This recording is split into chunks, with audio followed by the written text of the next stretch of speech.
Hi everyone, this is a little tutorial on how I do my embroidered name jumpers. So I'm going to get straight into it. This is the jumper we're going to be embroidering today.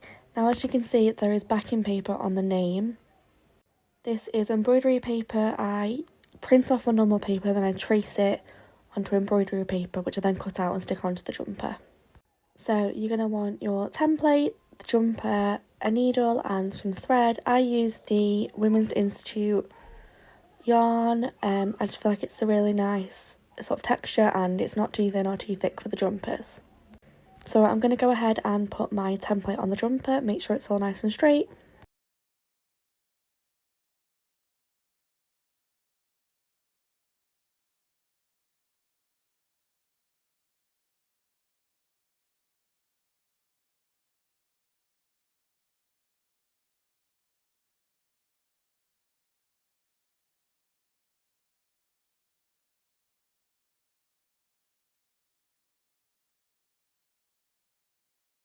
Okay, so to start, you're going to put your needle down the back of the jumper and you're going to pierce it through wherever you want to start. So I always just start usually at the bottom left corner.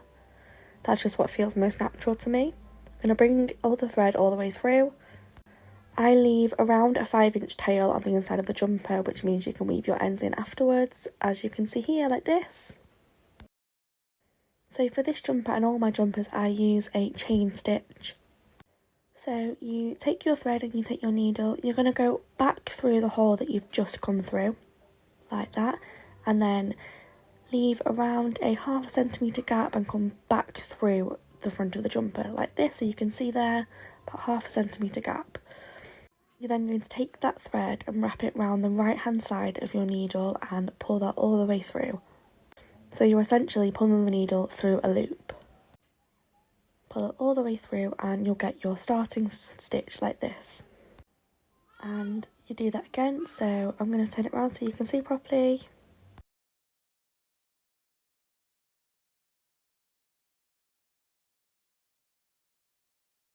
So you take your needle, go back through the hole you've just been through, behind the loop, and then come back through to the front around 1/2 centimetre. Then taking the strain of yarn that's already attached, you then wrap it around the right hand side and then pull all the way through, like this. I'm going to do that again and I'm going to do it in slow motion so you guys can see. So you put your needle back through behind the chain, 1/2 centimetre, and then up through the front of the jumper. Then you take the yarn that's attached, thread it around the right hand side of the needle and then pull it all the way through.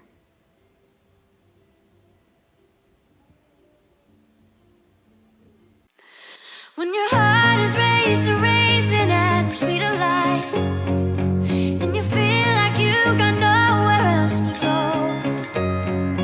No, I hold you till the sun comes in the morning light. Yeah, I'll keep you safe, I'll never let you go. I'll never let you go. I'll never let you go.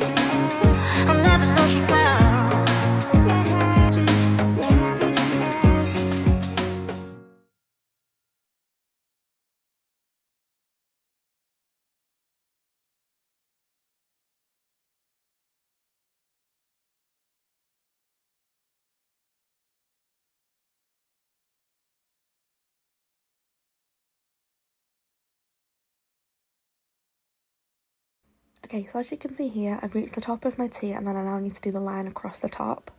I like this line to be one in itself, so I then put the needle back through, but I do it over the top of the chain, so it seals that off, it finishes that off, bring it through the back like this.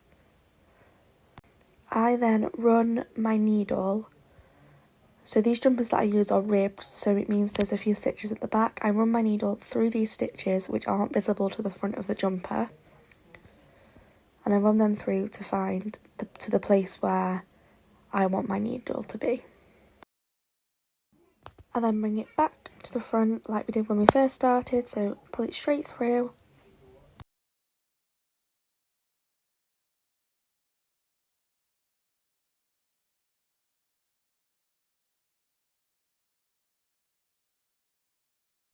And then we start it again, so back through the hole we've just been through, roughly 1/2 centimetre, working yarn round the right hand side and pull all the way through.